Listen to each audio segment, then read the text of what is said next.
Halo Sobat Bintang, welcome back to Podcast Bintang, bincang tentang parlemen.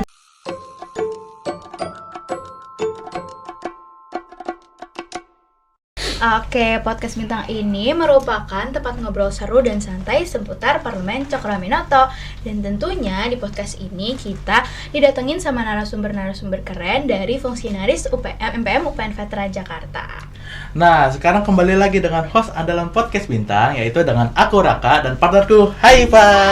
Bener banget. Nah, di episode sebelumnya kita juga udah di-hostin sama teman-teman anggota muda dari Biro Humas yang tentunya nih Rak, gak kalah keren dari kita dan gak kalah seru dari episode-episode yang lain. Asli. Benar kan? Benar banget. Nah, buat teman-teman Sobat Bintang di rumah yang kepo banget sama episode 4 yang di-hostin sama teman-teman anggota muda, boleh banget nonton di YouTube MPM UPN Veteran Jakarta, atau lebih gampang lagi nanti kita taruh linknya di description box.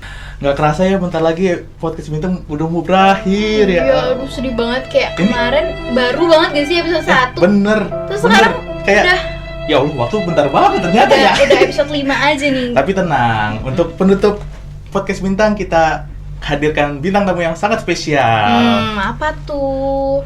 Penasaran gak sih? Penasaran banget, karena kali ini kita bakal ngobrol langsung sama dua sosok penting dari di balik perjalanan Parlemen Cokroaminoto selama 1 periode.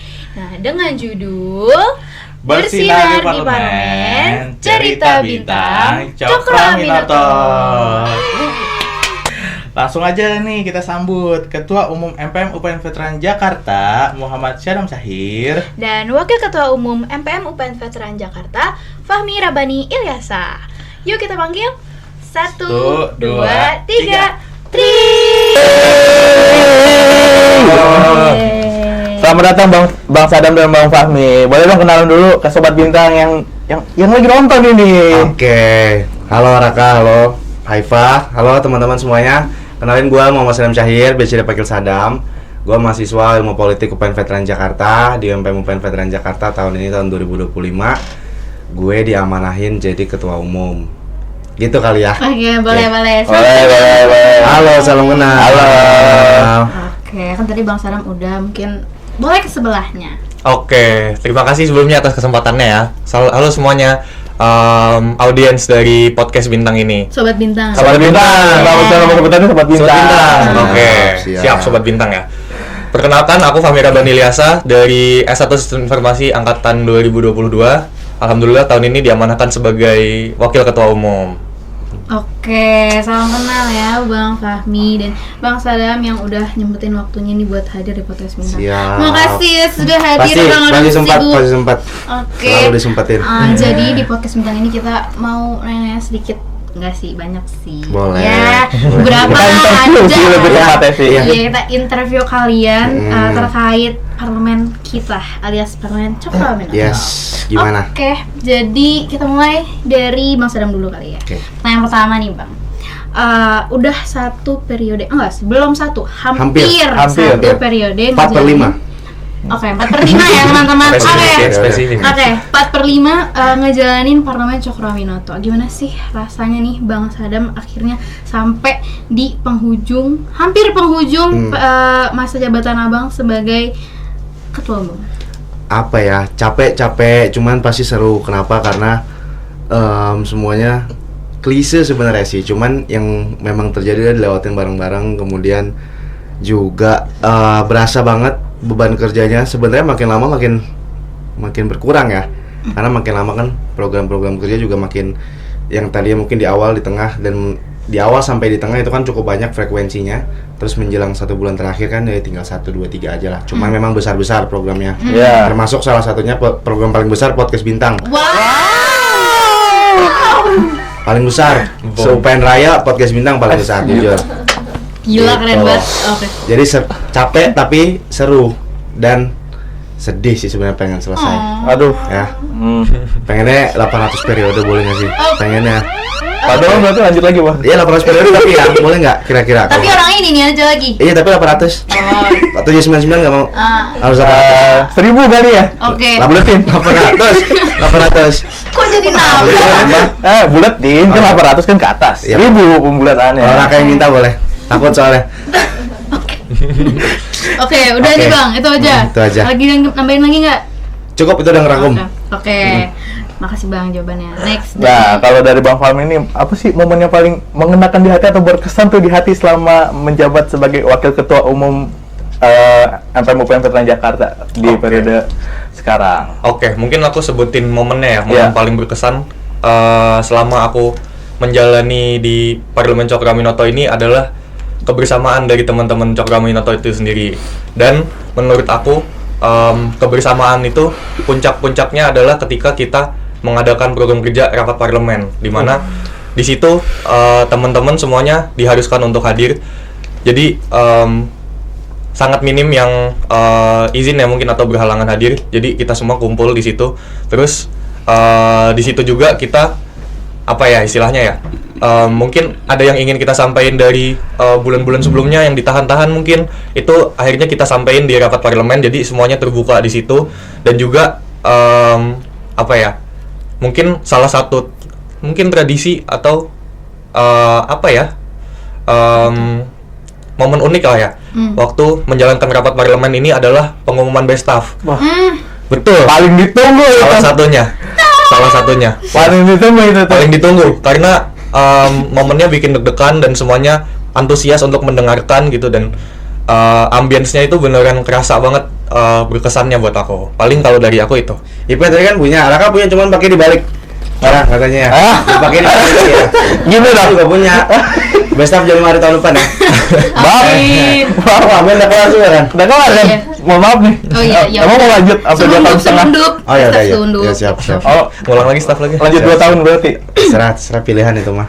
Oke. Terima kasih nih Bang jawabannya. Ya. Next, kan tadi Bang Fahmi ya. Sekarang aku mau nanya ke Bang Sadam lagi. Kan ngejalanin parlemen ini, Parlemen Cokroaminoto, kan nggak cuma ada senang-senangnya ya, pasti juga ada yang namanya masa-masa beratnya. Nah, menurut Bang Sadam nih, kapan sih Bang Sadam ngerasa paling challenging selama memimpin Parlemen Cokroaminoto yang besar ini, yang anggotanya nggak cuma 1-2 tapi ratusan? Mungkin boleh dijawab dan di-sharing. Ini nanti diedit Kiss the Rain ya, lagu teneng kita. Kayaknya berat banget sampai Iya. Kayaknya berat banget. Biar apa namanya meratapi gitu. Coba ini dulu ekspresi dulu terus nanti ada lagunya. Coba. Nanti diedit yang muka gue nangis bisa nggak? Boleh? Boleh. Sampai begini-gini. Iya. Iya. Gue nggak tahu lagunya. Oke. Jadi yang paling challenging sebenarnya kapan ya, pertengahan menuju Juli sampai September. Kenapa? Karena teman-teman pada akhirnya banyak yang memilih. Jadi kan kalau di kita kan kita ini bebasin teman-teman mau ambil cuti silakan, teman-teman mau ikut kegiatan lain silakan, cuman yang penting komunikasi tetap dijaga gitu kan. Karena pada akhirnya teman-teman yang cuti itu sebetulnya ya secara langsung dan tidak langsung itu jadi perlu ada penyesuaian lah di badan biro komisi, dan ditambah momen-momen saat itu lagi banyak-banyaknya program. Jadi kalau hitungan matematikanya orangnya berkurang tapi bebannya bertambah kan, jadinya kan makin gak seimbang. Tapi ya itu challengingnya di bagian itu sebenarnya. Pada akhirnya mungkin teman-teman beberapa ada yang memilih untuk istirahat dulu mungkin, atau mungkin dikomunikasikan misalkan kayak beban gue kebanyakan deh gitu. Dan kita feel free untuk ngomong begitu. Kenapa? Karena kita nggak pengen satu hal dipendem-pendem atau nggak satu hal dirahasiain ujung-ujungnya malah matil misalkan. Tapi alhamdulillah teman-teman memilih untuk dikomunikasikan misalkan. Beberapa teman-teman yang dirasa kayak beban gue kebanyakan deh gitu. Itu sih. Tapi di balik itu sebetulnya di bulan-bulan itu walaupun challenging, tapi yang tadi pertanyaan sebelumnya sebenarnya tetap seru.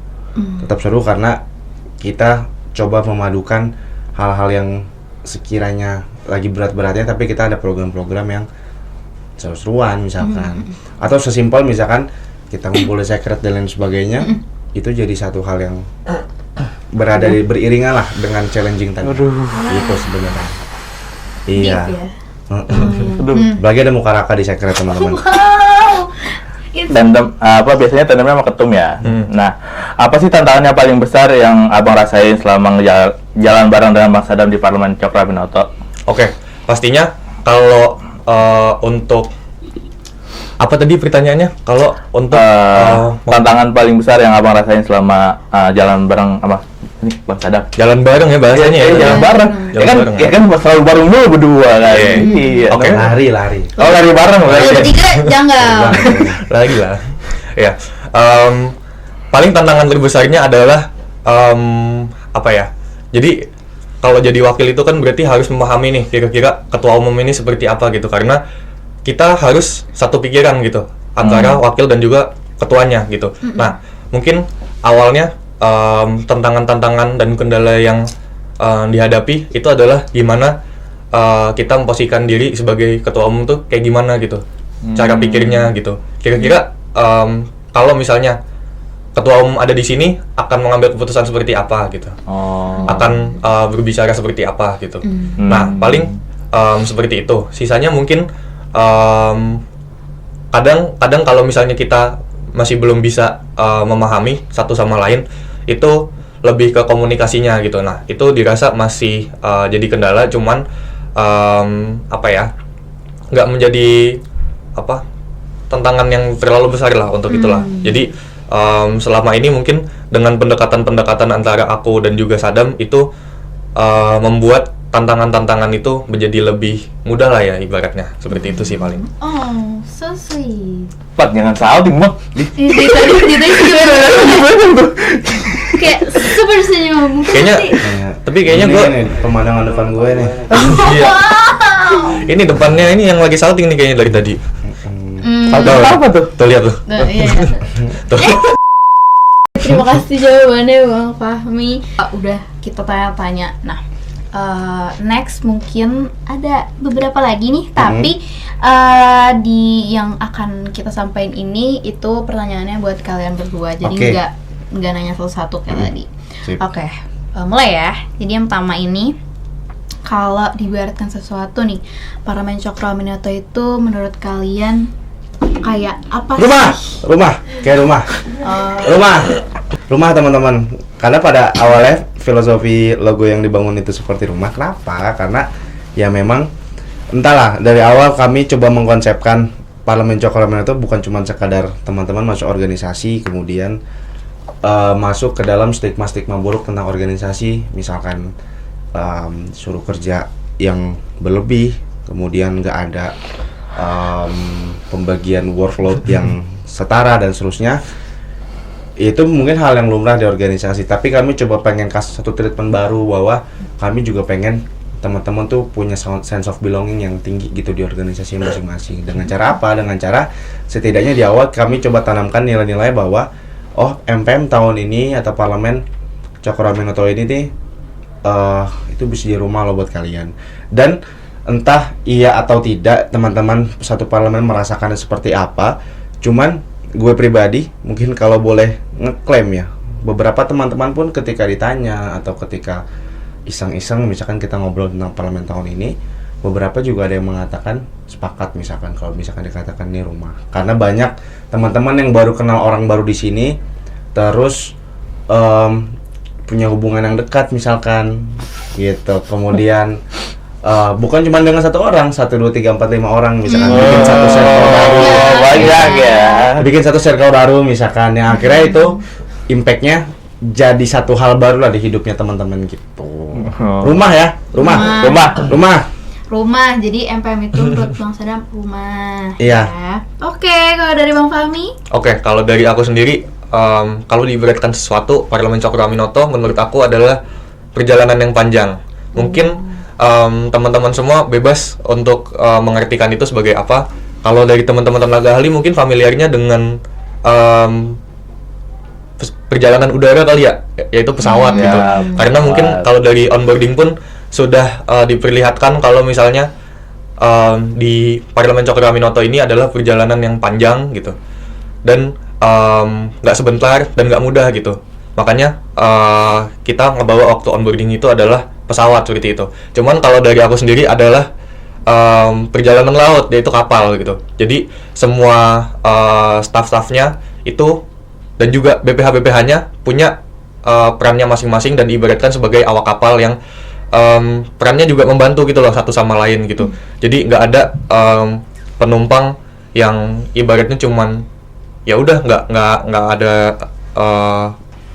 apa ya? Ya nggak ngapa-ngapain di sini, tapi kita semua juga bekerja satu sama lain untuk kita berlabuh di akhir periode nanti seperti itu. Tips sekali. Jadi sedih. Sini Bang Sadam. Nah, kalau ngelihat dari satu periode ke belakang nih yang udah kita jalanin bersama-sama ya. Apa sih hal yang paling bangga dari parlemen ini? Parlemen Cokroaminoto. Gue dulu nih. Ya. Boleh. Setiap harinya klisenya. Setiap harinya pasti bangga sebetulnya.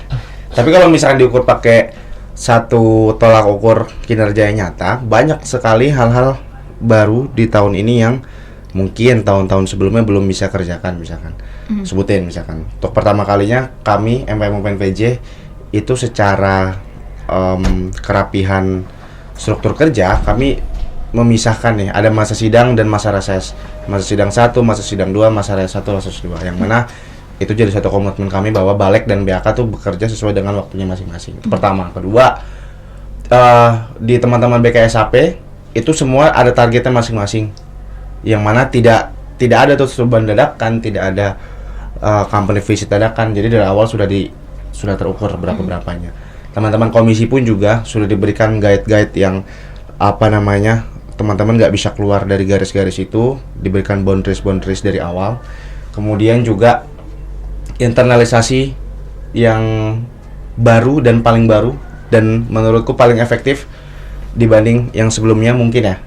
Kalau yang gue rasakan sendiri. Jadi dari itu semua sebetulnya ya semua berjalan dengan sesuai rencana, misalkan semua berjalan sesuai dengan apa yang dikonsepkan di awal. Ya itu bikin bangga gitu. Salah satunya podcast bintang tentu. Iya. Inovasi tahun ini. Iya sobat bintang. Iya dong. Asli subscribe. Jangan lupa subscribe ya. Subscribe. Dari aku sendiri, momen paling membanggakan tentunya yang sudah disebutkan sama Bang Sadam. Kalau misalnya di tahun ini MPM cukup banyak inovasi-inovasi dari program kerja yang telah dilaksanakan seperti itu. Dan mungkin outputnya adalah yang aku banggakan, MPM tahun ini dapat lebih berperan aktif untuk Kema dan lebih berdampak juga untuk teman-teman semuanya. Dan hasilnya adalah tahun ini menurut aku MPM lebih terlihat dibandingkan tahun-tahun sebelumnya. Jadi mungkin kalau misalnya teman-teman familiar dengan slogan kami yaitu progresif dalam wadah legislatif, ya kami setiap waktunya sudah menunjukkan kalau misalnya kami sudah berprogresif selama ini seperti itu. Dan mungkin kalau momentum yang paling membanggakan yang sudah aku sebutkan tadi, di mana di tiap rapat parlemen disebutkan dan dipanggil juga teman-teman yang mendapatkan gelar best staff ya selama 3 bulan. Dan juga itu jadi salah satu momen di mana aku bangga sama teman-teman parlemen, walaupun mungkin yang belum berkesempatan untuk mendapatkan best staff, tapi setelahnya juga menunjukkan kinerjanya ada peningkatan seperti itu. Dan juga momen dimana aku bangga sama teman-teman parlemen Cokroaminoto itu adalah ketika aku melihat kalau cukup banyak dari teman-teman parlemen Cokroaminoto ini yang ingin meregenerasi di MPM ini dan melanjutkan di tahun depan seperti itu. Itu jujur menurut aku bangga karena aku rasa dengan teman-teman memutuskan untuk lanjut di MPM tahun depan, itu kaderisasi atau mungkin internalisasi yang dibangun sama Sadam dan juga aku dan juga stakeholder lainnya itu berhasil gitu, sehingga menurut mereka seperti yang sudah dibilang sama Bang Sadam tadi bahwasanya Parlemen Cokroaminoto ini berhasil menjadi rumah yang nyaman bagi teman-teman semua seperti itu. Wow, sangat keren. Tepuk tangan semuanya. Mantap. Oke, terima kasih Bang Sadam dan Bang Fahmi atas jawaban dari pertanyaan keduanya. Terakhir nih, pertanyaan terakhir. Last question. boleh dong, bukan pertanyaan sih, ini lebih ke kita minta aja sih Kak. Saran sih lebih tepatnya. Duit nggak bawa kalau duit. Minta apa? Kartu kredit bu? Oh nggak main. Aduh. Nggak ada ya? Ada. Kartu kredit sih nggak ada ya? Ada. Oke. Oh, iya. Jadi kita nih mau minta tolong ke abang-abang berdua ini, boleh dong kasih pesan buat teman-teman Kema, keluarga mahasiswa UPN Veteran Jakarta yang pengen gabung ke MPM tahun depan. Kayak mereka tuh harus siapin apa sih, atau mungkin dari kalian berdua ada tips and tricks untuk jadi fungsionaris MPM tahun depan. Mungkin boleh. Netes air mata. Aduh. Wow, Sedih jujur. air mata baik yang lain. Air Jordan. Jordan, siap. Oke. Oke, tadi dulu sweet dulu. Sekarang siapa yang duluan? Oh, sweet dulu. Ya, sweet. Ya. Sweet untuk ngomong dulu. Iya. Boleh. Boleh. Duluan. Udah emang Pesan ya. Emang dia duluan kan harusnya. Pesan-pesan. Enggak pesan-pesan. Oh iya, pesan. Iya. Maaf. Beda satu huruf. Saya tarik lagi nih air mata saya nih. Ya. Itu nih. Oke. Pesan-pesan ya. Soundtracknya lagu Wali. Pesan-pesannya buat teman-teman Kema. Sebenarnya harapannya dulu. Gue punya harapan sebetulnya apa yang tadi Fahmi juga bilang, misalkan apa nilai-nilai yang udah ditanam di tahun ini mungkin bisa dilanjutkan sama parlemen tahun depan, karena itu hal-hal baik dan gak ada salahnya untuk melanjutkan hal-hal baik. Jadi kalau itu dilanjutkan, maka pesan-pesan gue buat teman-teman yang mungkin mau masuk ke MPM universitas ya, langsung masuk daftar jadi apakah bagian dari tenaga ahli misalkan, atau bagian dari apapun yang teman-teman mau misalkan di MPM Univ. Pertama, siapkan pengetahuan kalau misalkan ini tuh tidak seperti BEM gitu. Setidaknya tahu dulu produk knowledge-nya MPM itu apa aja. Ada balik, ada BKSAP, ada BAK, ada komisi dan seterusnya gitu. Pertama coba cari tahu tentang MPM. Kemudian yang kedua, teman-teman juga perlu perhatikan bahwa teman-teman ada di lingkungan universitas, artinya teman-teman akan sangat banyak dapat teman-teman dari berbeda fakultas, berbeda prodi yang sejauh itu misalkan, mungkin sampai berbeda angkatan. Jadi artinya harus disiapkan ekspektasi itu, harus disiapkan cara-cara bersosialisasi yang memang paling oke untuk bertemu dengan teman-teman yang mungkin tidak satu prodi atau satu fakultas gitu. Kemudian beberapa hal lainnya yang mungkin tidak terlalu penting, tidak terlalu krusial adalah pertama, siapkan storage, karena akan banyak foto bareng-bareng. Kemudian yang kedua, siapkan tisu karena mungkin akan nangis. Kemudian nangis maksudnya kayak terharu ya. keinjak kakinya, terharu sakit, nangis gitu misalnya. Kemudian yang ketiga, siapkan banyak outfit karena jalan-jalan mulu misalkan. Wow, kemana tuh? Puncak, ke Inggris, ke Paris, ke Jerman. Lagu lagi masuk. Iya, terus juga ya yang paling penting siapkan hati lah buat MPM, karena kalau kerja nggak pakai hati tuh kayaknya ketiduran. Itu kalau kerja nggak pakai hati begitu barusan ketiduran. Iya, tapi kalau kerja pakai hati ya langsung begini kan gitu. Jadi siapin hati teman-teman, siapin hati buat teman-teman akan masuk ke MPM tahun depan gitu. MPM nggak akan salah masuk MPM universitas top. Orang lain juga. Lagi ada? Kalau bisa MPM aja dah. Kalau bisa MPM aja. Iya. Oke, yeay, makasih banget. Udah Marvis jawabannya. Siap. Sekarang Bang Fahmi boleh sharing ke teman-teman. Tapi bentar dulu ya, saking menariknya jawaban dari Bang Sadam dan saking insightful ya, sampai salah satu host bintang dari kita, salah satu best staff kita sampai nangis loh, sampai terharu, ada air mata gitu. Coba lihat. Sering sih kalau itu sih. Oke. Mungkin kalau dari aku, pesan-pesan dari teman-teman semua yang ingin masuk ke MPM itu seperti yang sudah dibilang sama Bang Sadam tadi, mungkin aku nggak terlalu banyak, cukup melengkapi aja. Teman-teman harus tahu semua kira-kira pengetahuan apa yang perlu dipersiapkan untuk masuk ke MPM gitu. Kira-kira apa sih yang perlu dipelajari dan gimana organisasi legislatif itu bekerja gitu. Karena kita nggak sama kayak mungkin Hima, BEM dan lainnya gitu yang eksekutif gitu, yang mana kita menjalankan proker dan lain-lain. Tapi kita di legislatif ini punya specialty gitu loh. Kita berbeda dari organisasi-organisasi lainnya gitu. Jadi aku harap teman-teman semua perlu dipersiapkan materi-materinya, kira-kira kalau mau masuk MPM itu seperti apa, seperti itu sih salah satunya. Dan teman-teman semua perlu menyiapkan kira-kira energi yang cukup dan juga time management yang cukup oke gitu. Jadi teman-teman perlu perlu tahu sendirilah kira-kira kemampuan dari teman-teman itu seperti apa untuk masuk ke MPM ini. Karena menurut aku tadi yang udah dibilang sama Bang Sadam bakalan capek, tapi bakal berbayar juga dan bakal seru juga teman-teman kalau misalnya join ke MPM ini. Jadi aku harap teman-teman semua dapat dengan sadar masuk ke MPM ini dan dengan sadar ikut seru-seruan yang ada di dalam MPM ini, seperti itu. Ya, nangis lagi. Nangis lagi dong gue. Jangan jelek-jelekin ah. Jangan jelek-jelekin mukanya nggak boleh. Ya udah. Ganteng jujur gitu. Jangan jelek-jelekin. Gitu dong. Wow, oke. Terima kasih nih Bang Sadam dan Bang Fahmi atas Siap. jawaban-jawabannya dari tadi, dari pertanyaan pertama sampai pertanyaan bukan Ke 2000 kali pertanyaan ke 2000 kali ya. Iya banget. Oh, banyak banget tuh. Wow, udah banyak banget dan jujur obrolannya sangat hangat dan daging banget. Nih daging semua nih.